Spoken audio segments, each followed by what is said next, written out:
This episode goes out to Rishikesh in Bombay.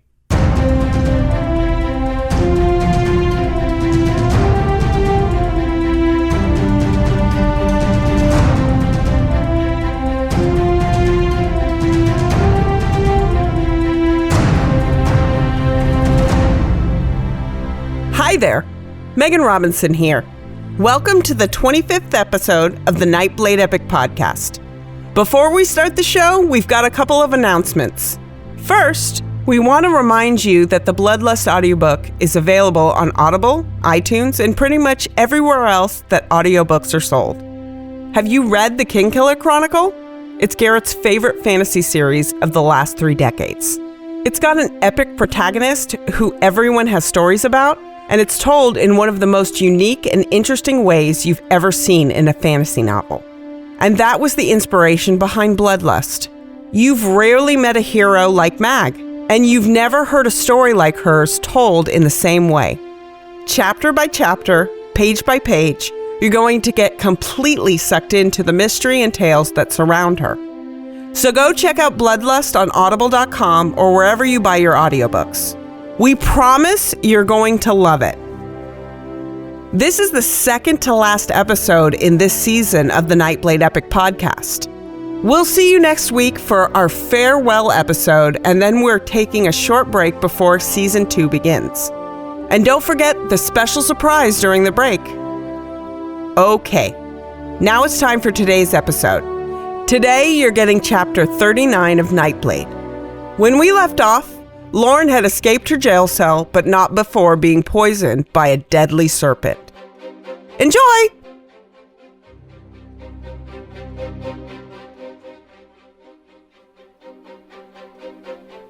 Nightblade, Chapter 39.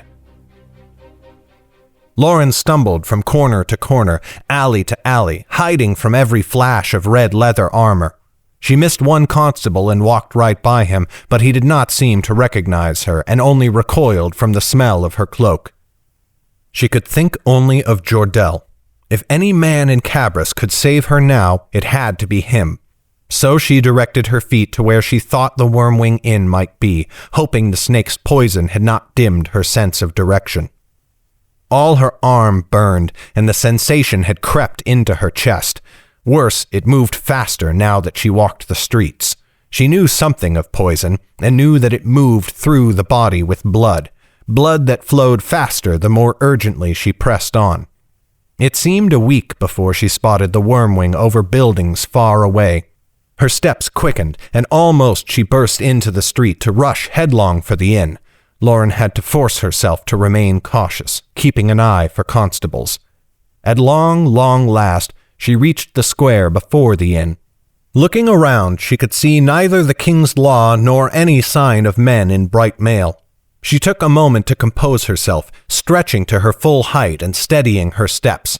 Then, as she had the day before, had it really been so recently? She strode straight to the front doors. As before, the guards started to see her. This time, though, she paused about 3 paces away, far enough that they would not smell her reek. "I am here to see Jordell. I assume he has told you of my coming?" What? She thought. She had meant to ask for Damaris, who the guards had already seen her converse with. Where had these words come from? With a shudder, she remembered what Damaris had said. The venom had softened her mind, compelling her towards the truth when she would rather lie.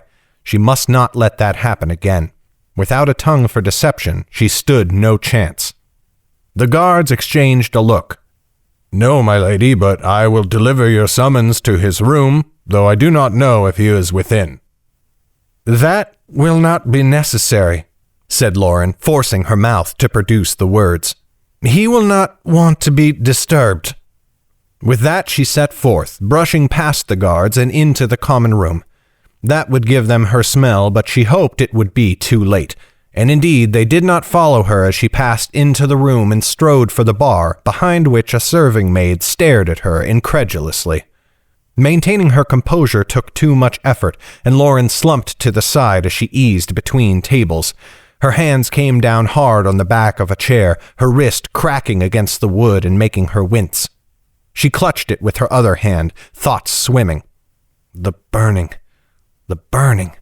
It had spread to her gut now on some roundabout route to her heart that Lauren did not understand. "Are you all right, miss?" asked the barmaid. Lauren feared she might call for the guards. "Fine. Only a bit too much wine, that is all." The maid relaxed. Drunkenness, it seemed, was a familiar sight here, and one she could deal with easily. "And so early in the day. Fancy a bit more? We have a lovely brandy wine I am partial to." "No." Lauren gripped the back of the chair. "I'm here to see—" Her mind swam. Why had she come here? She could not for the life of her remember. The burning. The burning. Lauren turned away from the maid and stumbled towards the back of the inn. Damaris. She had last come here with Damaris. She remembered the way. The steps were in the back. "Need help to your room, ma'am?" the maid called out, her words fired at Lauren's retreating back. Lauren waved her off. The stairs seemed an insurmountable obstacle, a mountain stretching for the heavens. She climbed them anyway. Every step came like dragging an anvil up a tree's branches. The well-carved banister, which she had found so smooth before, felt like a cat's tongue under her hand. She reached the second floor. Then, an eternity later, the third. Finally, she came upon the fourth landing, where she recognized the hallway leading to Damaris's room. Where was Damaris? Guards stood at the end of the hallway, staring. Lauren realized she must look a sight. She put a hand against her cheek before pulling it away to see. Her fingers were a ghostly white, like when they had found young Alden's body in the river in the birchwood. The birchwood. Her home. This was not the birchwood. What was this place? Lauren fought for clarity, and it came crashing upon her. The Wormwing. She stood before Damaris's room, with two guards looking nervous as their hands edged towards their weapons. But they had not attacked or taken her. That meant they did not know she had betrayed Damaris, which told her that no messenger had come here today, not since the Dawn's attack on Auntie's hideout. That clarity stood out as a rock in Lauren's mind, and she clutched it like a drowning sailor. She stood a bit straighter and turned her voice harsh. "Why are you still here? Did the messenger not come to retrieve you?" The guards looked at Lauren like she had turned into an imp. "What messenger?" mumbled one of them. Lauren gave an exasperated sigh. "There was a fight. Your captain was grievously wounded and your lady's daughter stolen from the city. Even now she lies beyond the walls of Cabris, and Damaris musters all her men to go and search. You should be among them." The guards traded an uneasy look. "No one told us of this?" "I am telling you now. In the Paupers district there lies a tavern, the Princess Pig. You will find your lady there, but I do not suggest you tarry." Again they looked at each other. "Who will stand our posts if our lady finds her room unguarded?" "If her daughter remains unfound and Damaris takes it into her head that two more men in the party might have swayed matters, your punishment for leaving this place will seem paltry. If it will make you feel better, lock the door after I have retrieved what she sent me for." "And what is that?" said the guard. Lauren did not like how his eyes grew narrow and mean. "That is the lady's business, and not yours. Let me pass, and then we may all three be on our way." Lauren drew herself up to her full height, but it left her woozy. Her mind began to drift again, and she knew she could not maintain this for long. Wisdom would dictate that she turn and flee, and let the guards stay for all she cared. But with clarity had come an idea, a sudden and certain knowledge. Just as Lauren could not have left Cabris without her dagger, she could not leave the Wormwing without taking care of one last piece of business within Damaris's room. But her words had no effect on the guards. If anything, they grew more resolute as they stood their ground. "If that were the case, Damaris would have sent another guard to tell us, or the captain," said the one with the mean eyes. "Not you." Lauren growled. "I have told you, Gregor is wounded. The trap fell on him as he tried to open the door." The guards blinked. "What trap?" Lauren shook her head. Everything grew fuzzy. Nothing. I am injured, and the day grows ever longer. Stand aside and allow me within, and be quick about it, before you suffer Damaris's wrath. She will be most displeased with me. With you, I mean. Now the both of them looked at her like a madwoman, and they drew closer together in front of the door. She had no time for this. She must play one last gamble, and if it failed she would turn and flee, as she knew she should. She found the last bit of focus within her and turned it into words. Listen, you witless cretins, do you know what this is? With a flourish, she reached into her cloak and drew the dagger. The meaner guard placed a hand on his sword hilt and half drew it, but the other's eyes widened when he saw the blade's designs. His gloved hand restrained his companion's fingers on the sword. Lauren focused on him. Yes, you know it if your dim-witted friend does not. Tell him what it means. Nicus, stay your hand, said the guard. Why, for some shiny knife? It is not only that. Her words carry power. Nicus drew back, pressing himself against the door. A wizard? The other shook his head. No, you must trust me. If this girl says that the lady has called upon us, we may believe her. Lauren let a small smile play across her lips. One of you at least has some wisdom. Thank you for your support and for knowing how displeased my masters would be by any delay. What is your name? The man shuddered as she said the word masters, and when Lauren finished speaking, he bowed so low that Lauren thought his forehead might slap the floor. Solon, if it please, my lady. It gives me neither pleasure nor displeasure, but I will remember it. Be off with you, then. Already Damaris will be impatient with your delay. Nicus still looked uncertain, as well he might, but he let Solon lead him away. Lauren watched them go until they vanished around the first bend in the stairs.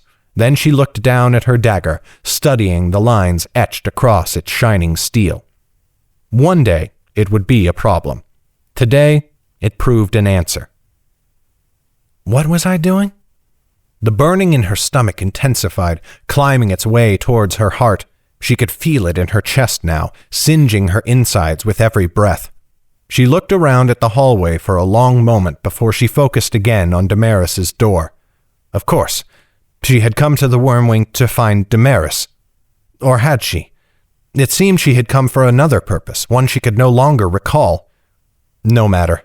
She pushed the door open, taken aback again at the room's size. Her eyes roved across it.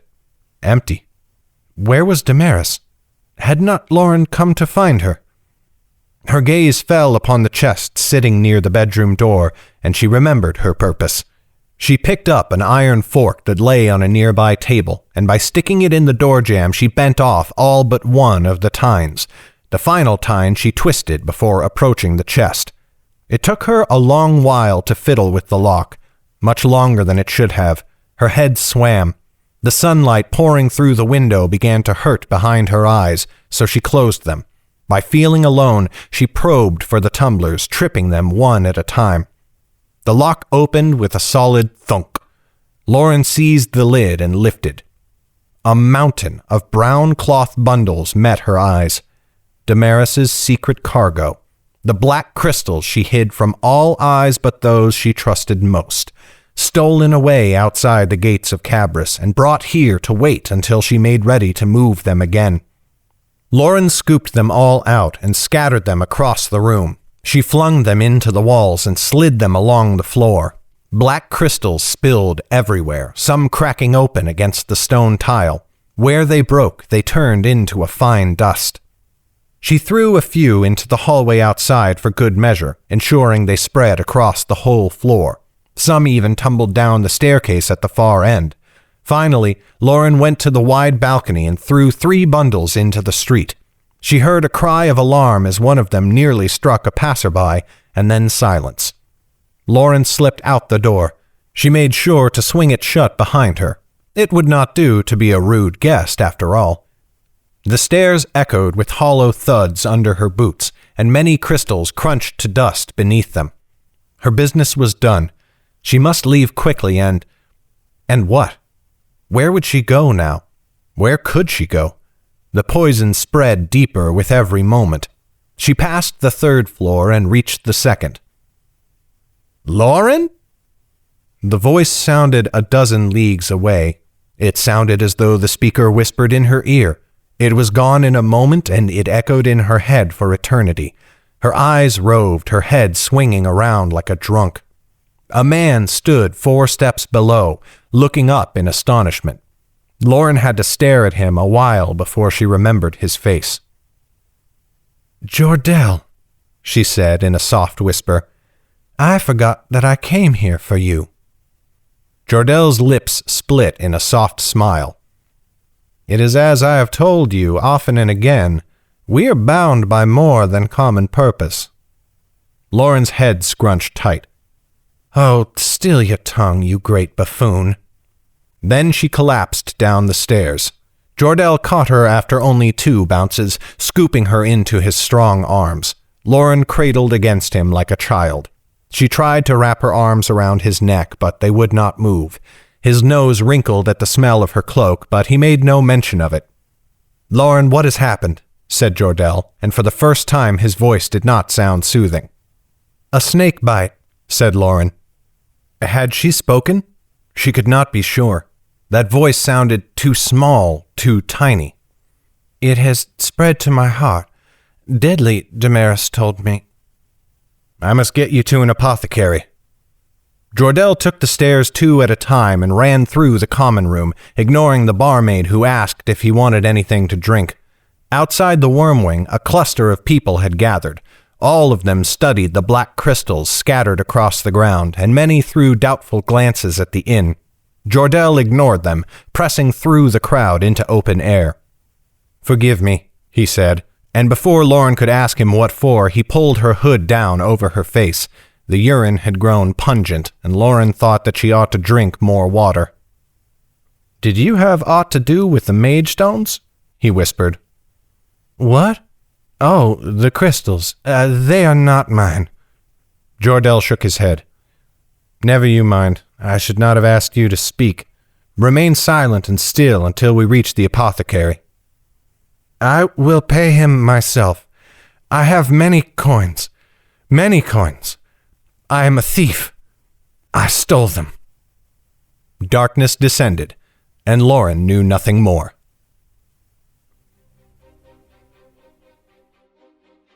This has been a production of Legacy Books, written and narrated by Garrett Robinson. The music in this podcast was created by Will Musser. Check out his incredible work at willmusser.com. That's WILLMUSSER.com. Today's letter is B. Thank you for listening. Bye-bye.